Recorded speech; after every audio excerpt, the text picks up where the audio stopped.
Les mots verts, en fait. Oui, les mots verts, Élodie. Exactement. Ouais. Parce qu'on se souvient de la fameuse chanson Les mots bleus, effectivement. Voilà, vous l'entendez, exactement. Exactement. Et donc là, cette semaine, non pas les mots bleus, mais les mots verts, les mots qu'on utilise pour parler de l'écologie, mais qu'on utilise tellement dans notre vocabulaire quotidien que finalement, on s'empêche de les réinterroger et on s'empêche de voir parfois les idéologies qui peuvent être sous-jacentes derrière. Alors je voudrais commencer par un premier terme, vous le connaissez sans doute, c'est celui de greenwashing. Alors qu'est-ce que ça veut dire? Alors on parle aussi d'éco-blanchiment, pour le dire à la française, c'est utiliser l'argument de l'engagement écologique à travers des mots ou des symboles pour valoriser l'image d'une entreprise, d'une marque, voire d'une nation. Alors on se souvient justement de la déclaration d'Emmanuel Macron, son slogan « Make our planet great again », un enthousiasme qui aura été de courte durée puisqu'on se souvient de la déclaration de Nicolas Hulot qui nous avait fortement marqué et que vous allez peut-être voir s'afficher.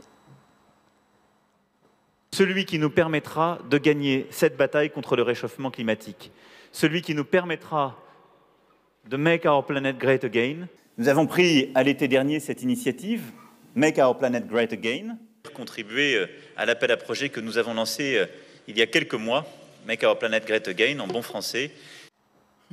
Donc ce slogan qui effectivement a été répété et qui est arrivé en totale dissonance avec la démission de Nicolas Hulot et effectivement sa déclaration où il explique qu'il ne veut pas donner l'illusion que sa présence au gouvernement signifie qu'on est à la hauteur des enjeux. Et alors en parlant de mots, il y en a un qu'on entend beaucoup plus ces derniers temps, c'est celui de croissance verte. Alors croissance verte, petite sœur du développement durable, les deux expressions ont un point en commun, c'est tout de même la notion de croissance, de progrès, de toujours plus de techniques, toujours plus de développement, une vision du monde bien sûr qui est bien antinomique avec l'idée d'un monde qui lui est avec des ressources limitées. Alors certains politiques sur cette question de l'écologie jouent le contre-la-montre, alors on se souvient notamment de Jean-Luc Mélenchon qu'on va pouvoir écouter.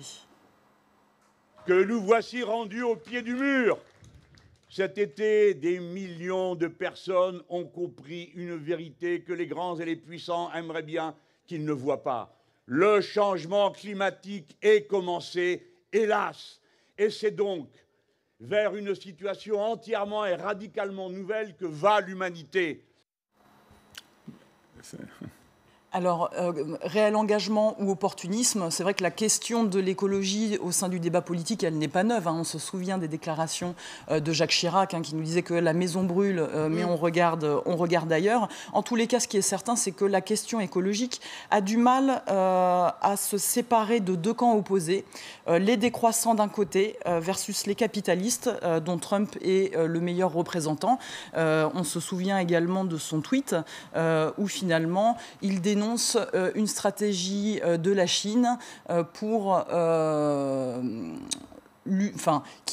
qui diminuerait la productivité américaine. En fait, c'est ça. Pour lui, l'enjeu écologique, c'est vraiment de la faute des Chinois. Donc, c'est sans doute beaucoup plus nuancé que cela. Les décroissants, les zadistes, et on sent bien déjà comment, dans les mots, c'est moins l'engagement que l'on entend, mais plutôt la dimension marginale. Et puis, de l'autre côté, les capitalistes, mais pas que, en définitive. Et c'est sans doute ça le plus grave, puisqu'il y a ce qu'on appelle maintenant les rétractés, les sans-avis sur la question.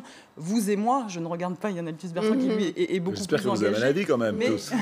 En tous les cas, dans ce combat, il y a ce qu'on pourrait appeler, nous, les ventres mous, qui laissons l'espace public envahi de mots et de concepts qui n'ont plus aucun sens confrontés à la réalité. C'est-à-dire que maintenant, on parle de croissance verte, de charbon propre, de biopétrole, et ça, c'est pour les mots qui sont présents, puisque vous l'aviez dit à juste titre. Il y a même des mots qu'on ne prononce plus, de peur de froisser les égos et les politiques. C'est-à-dire que quand on regarde aussi les chartes de certaines grosses industries, eh bien, le terme de contamination, notamment auprès des industries, notamment nucléaires, on ne peut même plus emprunter ce terme de contamination. Et pour revenir sur cette idée de charbon propre et d'énergie propre, c'est tout de même oublier les recommandations d'Orwell qui nous disait d'être justement très vigilant quant à l'emploi de ces oxymores. Donc l'oxymore, c'est ça, c'est de rassembler deux concepts qui n'ont rien à faire ensemble et qui justement nous empêchent aussi d'aiguiser notre esprit critique.